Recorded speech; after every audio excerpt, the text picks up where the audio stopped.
Raleigh, North Carolina. Thanks for coming out on a Sunday afternoon, and we're going to play some songs for you.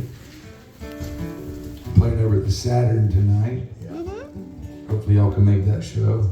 That one costs money though, so. I got a new record out called The Fear of Standing Still. Came out in July. We've been on the road since August promoting it. Tonight's the last show of the tour, and no better place to close it out than Birmingham, Alabama. And we're excited. So I'm gonna play you some songs and tell you some stories about this new record. And again, thank y'all for spending your afternoon with me.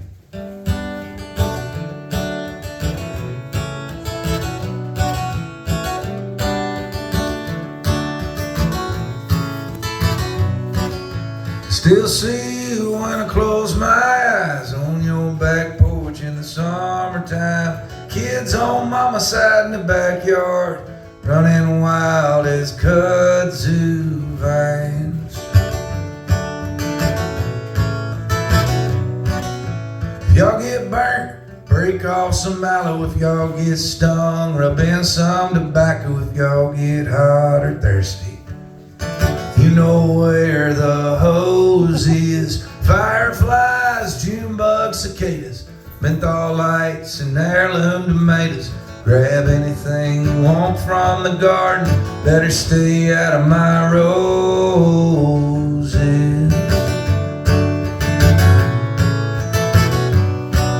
Ain't it funny how a memory comes flooding back so fast when you accidentally stir up moments from the past? Back when things were easy, not a care in the world. Back when summer days seemed to move in circles. Duke's mayonnaise and Cherokee purple.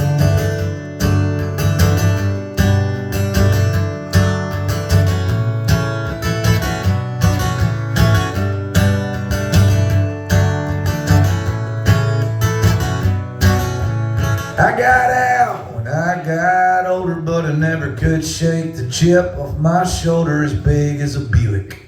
We used to climb in to go up to LNS Fast Stop, Mountain Dew or Big League Chew. If you were good, you could have both. Advance pay for another day.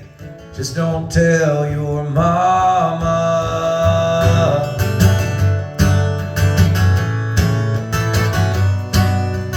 Funny how a memory comes flooding back so fast when you accidentally stir up moments from the past. Back when things were easy, not a care in the world. Back when summer days seemed to move in circles. Duke's mayonnaise and Cherokee purple.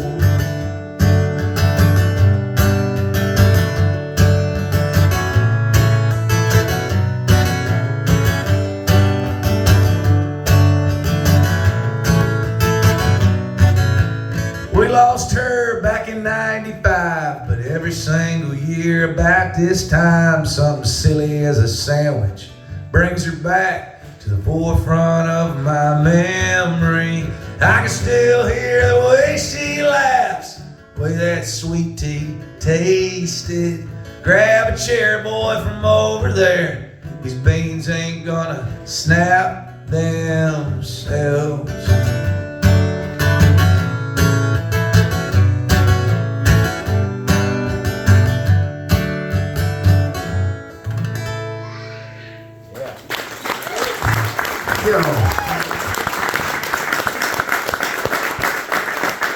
That's a song about my grandma. I think it's pretty obvious what it's about, actually. I was writing a completely different song, and I took a break. I'm sure it's this way. I think I'm in blue plate country, though. I'm not in Duke's mayonnaise country anymore. Is Duke's okay? Is that a good? Duke's is the best. Okay, I will go down swinging that Duke's is the best. But I'll die on that. in Alabama, I have a lot of. I've tried the blue plate. It's good. It's very tasty mayonnaise. But as a mayonnaise connoisseur, but Duke's is it. And I think it's because of my grandmother, it's because of my mother. It's what I grew up on. Anytime I went to get it out of the refrigerator, that's what it was. So when I became an adult and I had to buy my own condiments, I tended to lean toward what they did. And it's always a little more expensive, but my grandma always said it was worth it. She said you could taste the 30-cent difference, which I think is great. But my grandmother raised me. My parents worked full-time jobs, like a lot of people, and they couldn't afford childcare. So if they needed somebody to watch the kids, my grandma always stepped in. And by watch us, I mean she locked us outside for 10 hours a day and told us not to kill each other. It's funny traveling around the country with this record, having to explain to people what hose water is. They're like, well, what does that mean? You know where the hose is? I'm like, drinking water out of a garden hose? You've never done that? They're like, no. I was like, oh, fuck. I was like, you haven't lived until you've been so exhausted and so thirsty. And the only thing is that cool, quenching, refreshing water out of a garden hose. But my favorite thing was when the rich kids came over to my house. I think the rich parents, it was like Scared Straight for rich kids. Like they'd send them over to my parents' house because we were just redneckery abound. And they would teach them what happens if you don't go to college. And, this is what happens if you don't study hard. You end up like these fucking people. And my favorite thing was when my rich friends would come over and we'd be playing out in the yard and they'd be having a good time, hanging down with it, and they get thirsty. And I'm like, oh yeah, mom and dad aren't here, so the house is locked up, but you can go get some hose water. And they're like, what do you mean? I'm like, you just go turn the spigot on and drink it out of the water. There is no better form of class warfare than watching a rich kid try to drink hose water that first 15 seconds. You know what I'm talking about, 2 p.m., that hose has been sitting in the sun all day. Most of us know to let the hot water run out of it, and then it gets cold. But Tristan doesn't fucking know that. Because Tristan's never fucking drank out of a hose. So there was no better feeling when he's talking about his swimming pool and trampoline, and you're just like, go ahead and get that first sip, Tristan. I'll be a gracious host, and you go ahead and get that first one. And watching him get a second-degree burn all over his fucking face. God, it felt so good. Poor people won that day, because we fucking knew better. But I think back on that time very fondly. I think back on being raised at my grandma's house very fondly. I miss her. I miss the lessons. I miss the conversation. I miss her talking to us like we were adults. She never treated us like kids. She always treated us like adults, and she never candy coated anything. My parents were pretty bad about candy coating stuff early on. My grandmother was very real. I think this is what happens when you live through the Depression, is life is not fair, life is hard, people are mean, you gotta take care of yourself. And that was early on. That's not something you tell 5-year-olds. Be ready for the fucking world. It's gonna come at you fast, kid. But I was writing another song, and I went in the kitchen and I made a tomato sandwich. I think y'all got tomato sandwiches down here, right? Y'all do that shit? Good. I'm still in the South that I appreciate. Because I have to explain that to people. Some people are like, you don't add lettuce or bacon to it? I was like, fuck no, get out of here with that artisanal sourdough bullshit. I was like, I need white bread, enriched white bread, shelf-stable white bread. Dukes on both sides, fresh cut tomato out of the garden, a little bit of salt, a little bit of pepper, cut that motherfucker in half. That's my death row meal right there. And my grandmother grew Cherokee Purples. That was the strain of tomato. She also grew German Johnson, but I like the Cherokee Purples because they were a little bit more like the beefsteak. We can talk tomatoes after this. For all you connoisseurs out there. But Cherokee Purples were my favorite, and she grew them. And they're very hard tomatoes to grow because they retain water more than any other strain of tomatoes. So you have to really kind of baby them. But if you're willing to baby them for 6 to 8 weeks, it's well worth what you get out of it. And my wife found out about it. My wife she's the gardener in our house. She's got a green thumb, and it took her 2 years. She fucked it up the first 2 years. They burst, and the bugs and the birds got them. But by that third year, she was growing my grandmother's Cherokee Purples, and it's sense memory is a beautiful thing. The minute you bite into something from your childhood, and you're immediately transported back to that, and it's vivid. It's like crystal clear. It's not blurry at all. Tomatoes do that for me.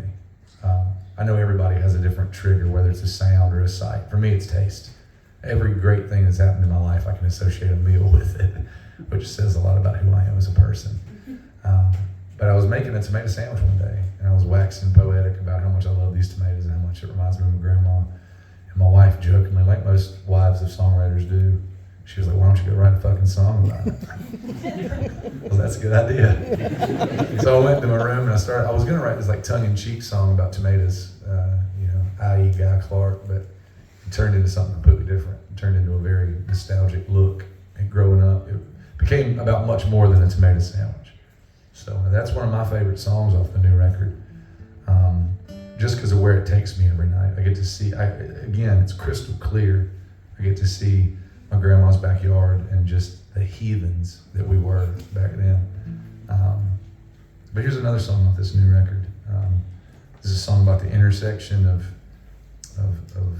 rural poverty and a woman's right to choose to do with her body whatever she wants to fucking do with her body. This is a song called Babies Having Babies. She showed up like a vision, her summer dress whipping in the air like fresh laundry on the line. Delightfully enamored with a reckless abandon, we carried on like children with no sense of time. We fumbled through the darkness, wide-eyed and love-drunk, teaching one another how the other's body worked.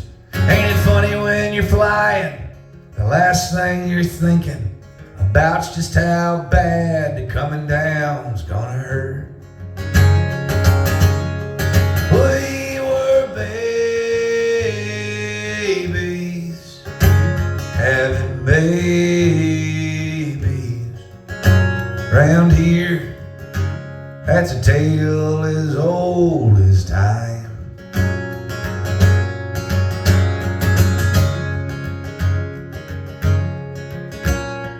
I held her close, she cried on my shoulder, her summer skin shaking like the timbre in her voice. I watched what a kid did to my mother. I told her either way I would stand by her choice. So we packed up a bag and drove to the city. We shouldered through the pickets and the hand-painted signs. They called her names while they called themselves Christians. That sort of hate's got no place in any faith of mine. We were babies, having babies. Round here, that's a tale as old as time. Just a vicious cycle, wherever ending. It's just another starting line. $500 don't stretch out like it used to, but $500 made it all go away. Do you ever think that God will forgive us? Reckon I still got a shot at heaven someday. I had no idea that that'd be the last time. Went searching for something that I hope she found. All these years later, in the dog days of summer, I swear in the silence you can still hear the sounds of the vicious cycle coming unwound, of the vicious cycle coming unwound.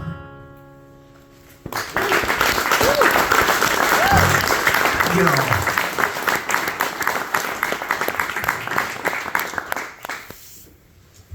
I got a lot of songs in our catalog about shit my dad was right about. I write a lot of songs about dadisms.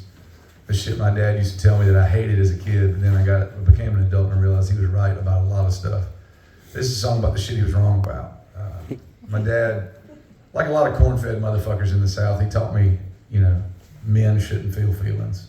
It's a sign of weakness. And weakness is just another word for vulnerability. And if you're vulnerable and weak in front of somebody else, they will take advantage of it. So my dad taught me that no matter what you're feeling, you keep that shit on the inside. You don't ever share it with people. You don't talk about it. And I was like that for a while. And do not think the irony is lost on me that his oldest son makes a fucking living being vulnerable and emotional in front of strangers now. I get it. But for a long time, I was afraid to show anything because my dad, it was one of those things. It was a different time. But I played sports a lot growing up, and my dad taught me, if I ever catch you crying or feeling anything on that field, I'm gonna jerk your ass off. I'm gonna go get in the car. I'm gonna go home. Nobody's gonna see you cry. So I learned how to, no matter what came my way, it was just like this callousness. And then that followed me into a lot of relationships in my late teens and early 20s where I just didn't feel anything, or at least didn't show it to people. And that'll run a gal off real quick when you just don't know how to communicate emotionally, when you're just a fucking rock all the time. But I wrote this song with my buddy Stephen Wilson Jr. He's also a really great songwriter. But we both were kind of talking about how our dads really pushed us into being these kind of traditional versions of masculinity, and how we were both kind of breaking that cycle in our own right. So we wanted to write a song about how it's okay to fucking feel things. It's okay to talk about it. It's okay to break down this kind of idea of toxic masculinity that is definitely making a huge resurgence these days. These alpha boys, these tough motherfuckers that are really just afraid of everything. That's another top. That's probably another song somewhere down the road. But either their dad didn't hug them enough or hugged them too much, and they ended up like they are. So, yeah, that's another song. I'll write that one next. But this is a song called Crier.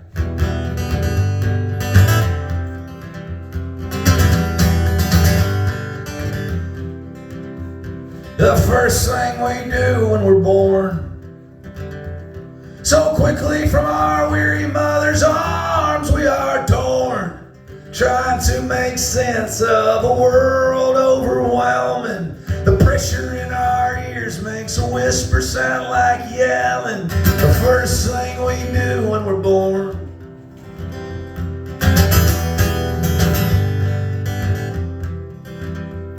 The first thing we do when we fall is learn eventually that gravity will get us all. Skin off your knees feels like hell for just a minute. Your daddy comes bellowing, just rub some dirt in it. The first thing we do when we fall. The sermon of your tears are merely preaching to the choir. Life is pals with pain and it's okay to be a crier. To be a crier. The first thing we do when our hearts break is realize there's only so much hurt one heart can take. Rejection rears its ugly face. How the hell this happened? Tried to dam the river, but the damn thing kept collapsing. First thing we do when our hearts break. The sermon of your tears merely preaching to the choir. Life is pals with pain and it's okay to be a crier. If you say you never have, then hell, you would be a liar. If you are here, then you've been hurt and you deserve to be a crier. To be a crier. All dealing with our feelings is essential to survival. Hell, it's right there in the shortest verse in the Bible. Be a crier. Be a crier. Be a crier. Be a crier.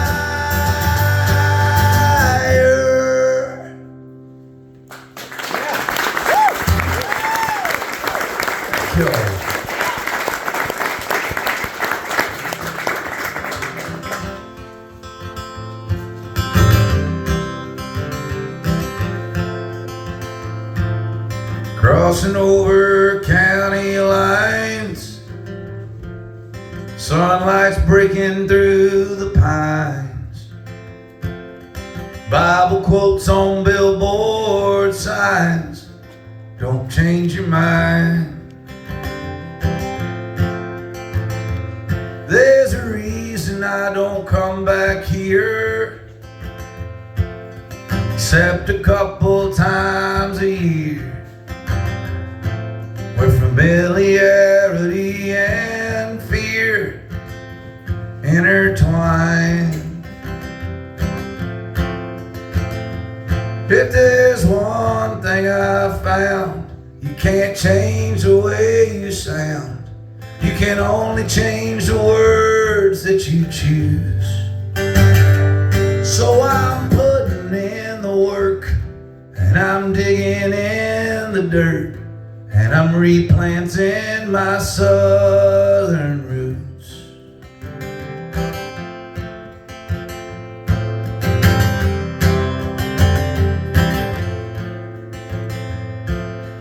Haunted by the history, tangled in my family tree, hate disguised as revelry, as if by design.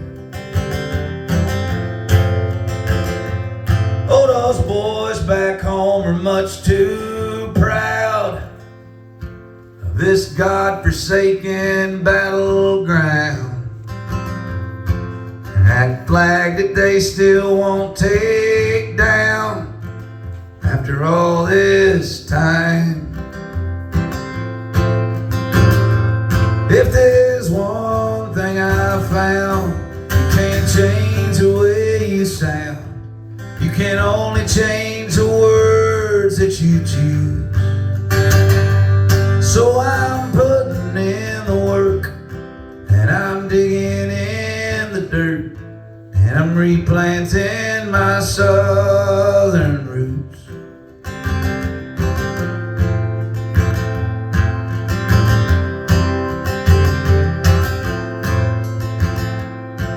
There's a great responsibility that comes with this geography. So right here I'll plant a brand new seed and watch it grow. If there's one thing I found, you can't change the way you sound. You can only change the words that you choose. So I'm putting in the work, and I'm digging in the dirt, and I'm replanting my southern roots.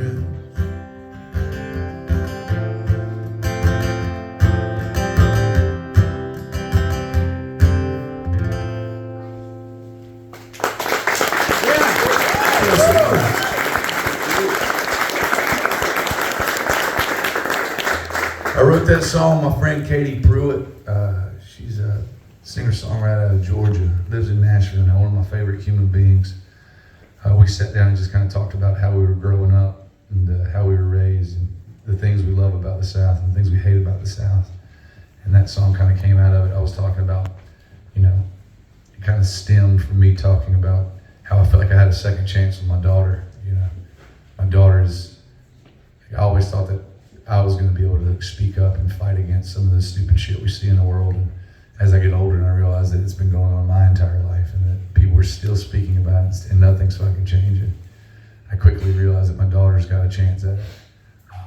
I'm a 7th generation North Carolinian. My daughter's in the 8th generation North Carolinian. We've been in that state a long fucking time, and not a lot of progress. I don't have to tell you, Alabama. It's hard sometimes to see the thing get moved forward a little bit.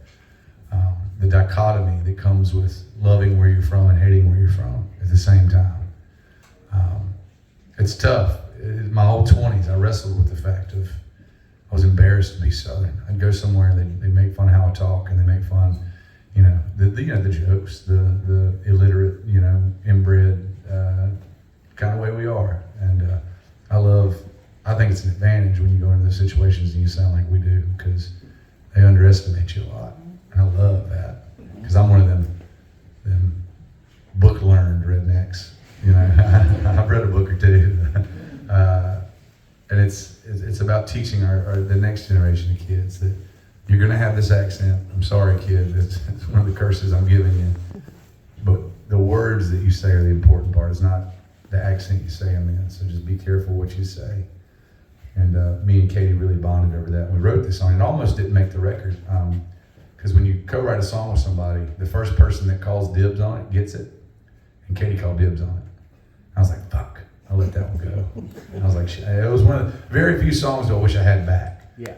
And I let that one go, and Katie called dibs on it, and I was like, well, yeah, she's going to do a great job.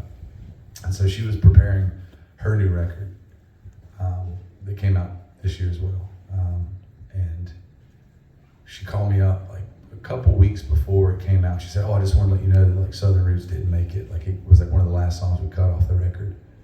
I was like, so it's open? She's like, yeah, it's open. I was like, fuck, we go in the studio next week. I was like, me and the boys, we'll definitely work up a version of this. And so I'm really happy that it got to be on a record. And Katie sang all the background vocals on it because she wasn't going to let me record it by myself. And it's one of my favorite songs off the record. But I'm going to play a few more songs for you, tell some more stories. Speaking of my daughter inspires a lot of my stuff these days. Being a dad inspires a lot of my stuff these days. For better or for worse.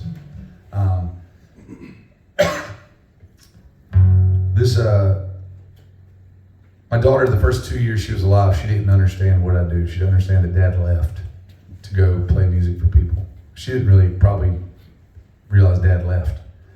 But it got to a point, and I took that for granted. I was so happy because I could just leave and there was no emotion. There was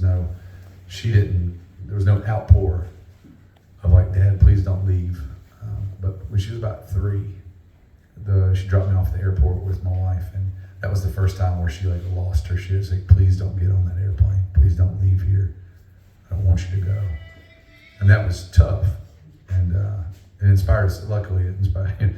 I landed in Cincinnati for a connecting flight, and just sat down and wrote a fucking song in the terminal. So I'm thankful. But now it's a lot easier. Now she gets what I do. She understands what I do. She respects what I do, which is crazy. She doesn't tell people that I play music for a living. Like when her teachers ask what her dad does, she explains it to them. She said, my dad travels around the country and makes people happy. And that's like the ultimate thing as a dad. Like she doesn't say, oh, my dad leaves and goes plays music for people and he's selfish and he goes and does the rock and roll thing. He's like, she gets what I do. She sees it at the merch table. She sees the people that come up and say, this song helped us through a really hard time, or this song helped me get sober, or this song helped me and my wife reconnect after a really hard loss. She sees that, and it's really neat that she sees people hug me and cry and tell me how they feel, because she's just a big old fucking sponge. And it's fun to see that's what she walks away from it, because her teacher was like, so what do you do? I was like, what do you mean? I was like, has Pearl not told y'all? He was like, no, Pearl just says you like travel and make people happy. We have no fucking idea what that means. That's a plethora of things. I'm a musician, I write songs. And she's like, that makes way more sense than what some of us thought. But he just travels around and makes people happy. Is your father a drug dealer? But I wrote this song about that first conversation where I really started questioning, like, holy shit, does she hate me for leaving? It scared me. It really did scare me, but yeah. Let's try a different one.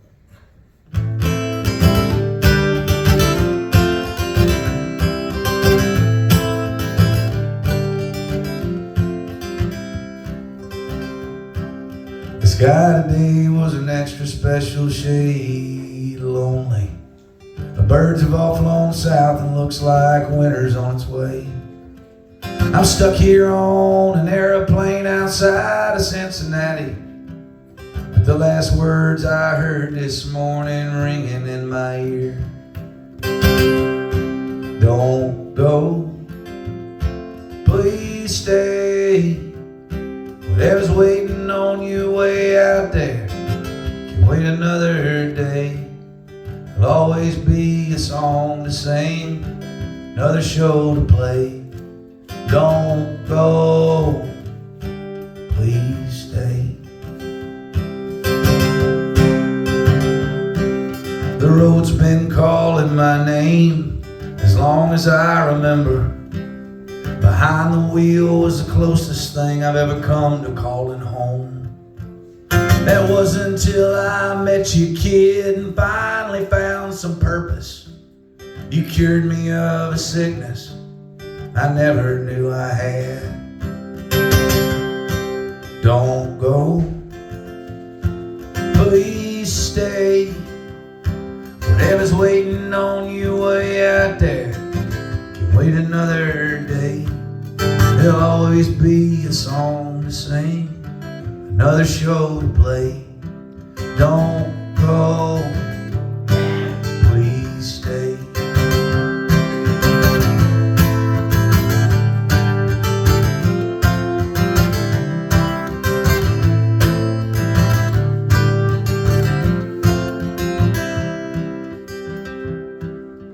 You taught me there was more to life than a constant state of motion.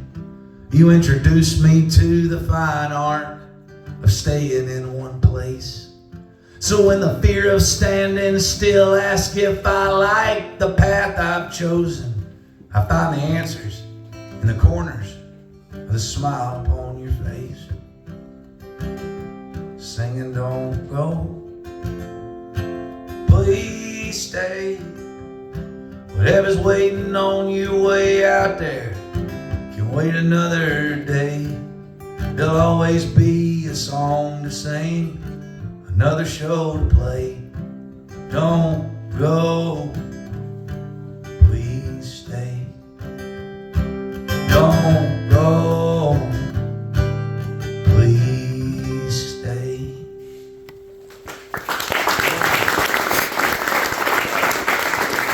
Thank y'all.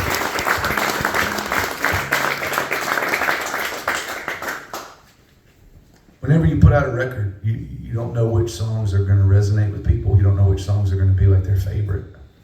Because all the songs start at the same starting line. You just put 10 songs out that you really believe in and the band believes in. And then time has this funny way of sifting through those songs and picking which songs get the most streams and which songs resonate with people more. Other songs get pushed toward the back of the catalog. And then you rinse and repeat for 20 years, and you got stuff that you don't play anymore, and you got a lot of stuff you have to play. And every time we put out a new record, me and the boys try to guess which song is going to resonate with people, and we've never fucking got it right. We've never hit the nail on the head. We've come close a few times, but we never picked the song that resonates. And I should have known that this song was going to resonate with people. It's about death and Dale Earnhardt. I should have known that a song about death and Dale Earnhardt was going to be big amongst our fan base. You gotta kind of know your clientele. But I wrote this song for my grandmother. I'll never forget. We were at one of her birthday parties after it was 91. We were at one of her birthday parties, and everybody was celebrating, having a good time, and she was just miserable. And I remember I asked her, I was like, "Why are you so miserable today?" I was like, "Your family's here. You've had such an incredible ride." I was like, "Aren't you happy to be 91? And then she went on this really long story about all the things that she had to give up to make it to 91. She said, "BJ, do you understand who I've had to say goodbye to make it to 91? She said, "Every friend I've ever had is gone. The love of my life is gone. I've watched my own children pass away. Every neighbor, every teacher, every preacher I've ever had is dead." She's like, "That's the price that you have to pay to spend time with the next generation of your family." She's like, "You have to say goodbye to everybody else that really doesn't matter to spend the time with the people that do matter." She's like, "Saying goodbye to all of those people got me 36 years with you, got me 35 years with your brother, got me 2 years with your daughter." She's like, "It was a heavy price, but it was worth it, and I'd pay it all over again." And it just changed how I looked at getting older. I used to think that every year was a blessing, it was a gift. And now I realize that to make it to 90, you have to say goodbye to so many people that really matter to you. Happy Sunday, y'all. I just see everybody's face going. Every birthday song you sing from here out is just gonna be depressing. Just happy birthday to you. Yeah, it was such a unique way of looking at it, and only a way that you can look at it when you're on that side of it, when you're closer to the finish line than you are the starting line. When the finish line is very much in sight, that's the only time you can have that perspective of like, holy shit, like everybody I've ever known is gone, except for my direct family. So I wanted to write this song for her. So this goes out to Pearline. I appreciate those conversations and all those lessons that you taught me directly and inadvertently.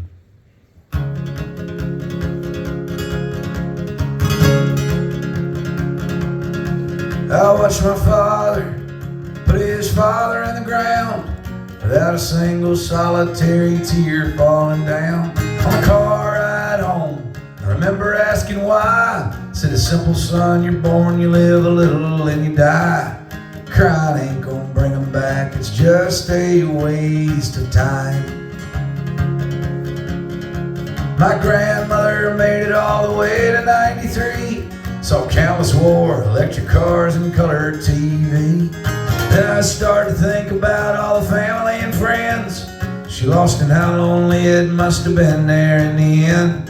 That's one race to the finish, bet no one wants to win.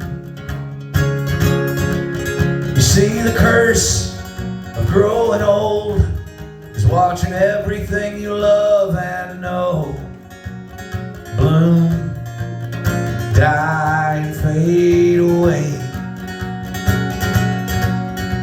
And the only thing more terrifying, coming face to face with dying, is learning there's a price we all must pay for another day.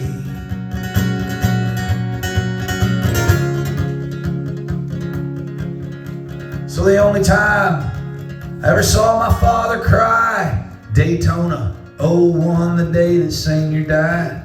It's safe to say that was the day that he finally saw no star burns forever, eventually they must fall. Raise hell, praise Dale, death's coming for us all. You see, the curse of growing old is watching everything you love and know bloom, die, and fade away. And the only thing more terrifying, coming face to face with dying, is learning there's a price we all must pay for another day. That price is change, unavoidable change.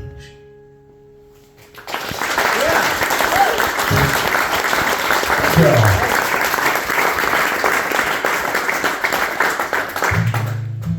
I got one more song I'm gonna play for you, and thank y'all again so much for being here and hanging out today. Hopefully I get to see y'all at the show tonight. If you like what you heard today, it's just a lot louder and faster tonight. Not nearly as fucking depressing. It'll be fun. We got, tonight's the last night of the tour for us. We don't tour again until February, so it's gonna be we're gonna leave a lot of shit on the table tonight, so it's gonna be fun.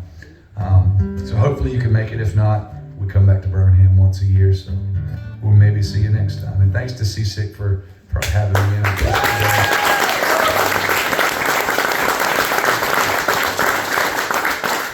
This is one of my favorite record stores in the country. I have a really great record store in my hometown, but I tend to buy most of my records from Seasick. They always have the limited edition colored stuff, and so like if you guys look up my name in your system, I do it quite a bit because my hometown place runs out of places, but I can put in an order here and in like 2 days I have it in Raleigh. And it's funny because people ask me where I get most of my vinyl. I'm like, Birmingham, Alabama. You know, but this is a great shop, and 10,000 Hertz down in Opelika is two shops that really just go above and beyond for their customers. So you guys are fucking spoiled in Alabama with your independent record store choices. Yeah. So make sure you keep supporting them because You're not gonna ever see me play one of these motherfuckers at a Best Buy, I promise. Yeah,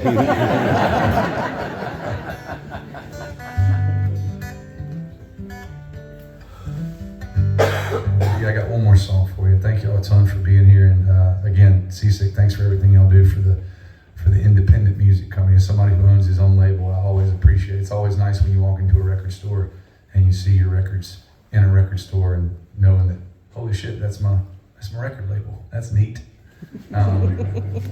Again, go say that shit at Best Buy. Is Best Buy even still a relevant dig? Do they still sell shit? No? Amazon is probably the gross one these days. When I first started, the gross one was at Best Buy. Now I think the gross one is the Bezos. You'll never see me playing in an Amazon warehouse, I promise. It's a more relevant dig, I guess. This last one I'm gonna leave you with is, it ended up being a love song. It did not start off as a love song. I have this giant magnolia tree in my front yard. If you have a magnolia tree in your front yard, you understand. It is the bane of my fucking existence. It's about an 85, 90-year-old tree. It's well over 100 foot tall. It's a massive magnolia tree. Mature is an understatement. But if you have one, you understand, like, it sucks. Like, it just constantly shits in your yard year round. It's either the leaves or the branches or the cones or the fucking, the blooms when they die. I will never win Yard of the Month ever again because of that fucking magnolia tree. Like, you'll go through and you'll clean everything up and you'll go in the house to get a glass of water and you'll come back out and it's just shat in your yard. It's laughing at you. It's making fun of you. It says, chop me down, motherfucker. I bet you won't. And for 50 weeks out of the year, it fucking sucks. But for that 2 weeks out of the year where it's in bloom and it's green and those white blooms are just popping, it's the most beautiful thing in your yard. People stop. There's a reason poems and songs and state mottos are written about fucking magnolias. It's because when they're on, fucking they're on. But that other 50 weeks out of the year is hard as shit not to chop that motherfucker down. And it sits right outside of my office window. So every morning when I'm writing, I get sidetracked because I look and I'm like, man, my yard looks like shit because of that motherfucker. Everything else is pristine except for that fucking tree. And one morning I woke up, I write every morning. I sit down and write pages every morning just to get shit off my chest. And I didn't have anything to write about that day, so I just started laying into this fucking tree. I was like, fuck you, tree. You piece of shit. Just angry. But I got about a page and a half into this just like free writing, and I started finding a lot of myself in that tree, especially pre-sobriety. I'm sure I started making a lot of parallels between that tree and me when I was drinking to my wife, something that was an absolute nuisance for 50 weeks out of the year, but for a cumulative 2 weeks out of the year, it was really fucking fun to be around. And you could see the promise in that 2 weeks, and it's why you didn't chop the fucking tree down or set the motherfucker on fire. And so what started off as this like musing toward my hatred of a fucking tree turned out to be a really great analogy for me and my wife's love story. And this is a song called Messy as a Magnolia.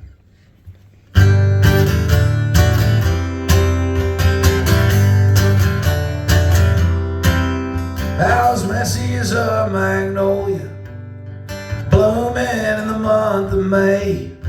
I'd set a match to a second chance, so fast it'd take your breath away. And she ran into a house on fire to offer up some help.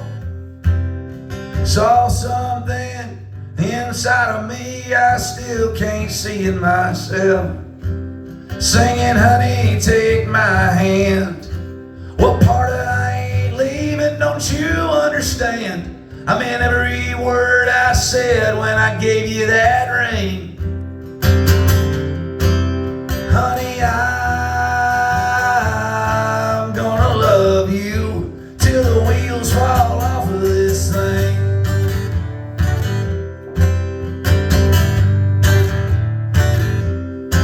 There's a darkness deep down in my bones, a sickness I can't shake. It's been there since I can remember. I got it, honest is my last name. But you saw something worth saving. Help me sweat the fever out. Behind every good man's a better somebody who shoulda never stuck around. Singing, honey, take my hand. What part of I ain't leaving, don't you understand? I ain't the kind to quit when the going gets tough. I've never ran from a fight. I'll sit right here if it takes all night. I meant every word I said when I gave you that ring. Honey, I'm gonna love you till the wheels fall off of this thing. Sometimes good people do horrible things, and sometimes those people need a reason to change.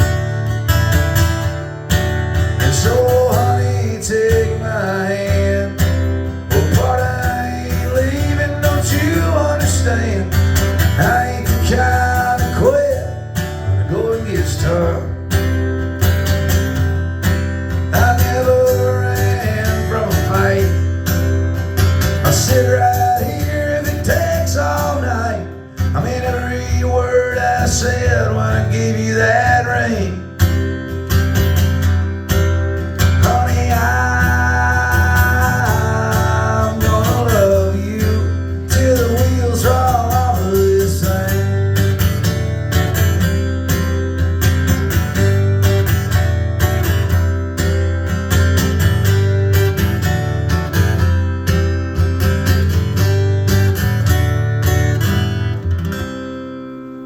Thank you so much for being here. My name is DJ Barham. I'm in a band called American Aquarium. Y'all have a safe Sunday. Hopefully see y'all tonight.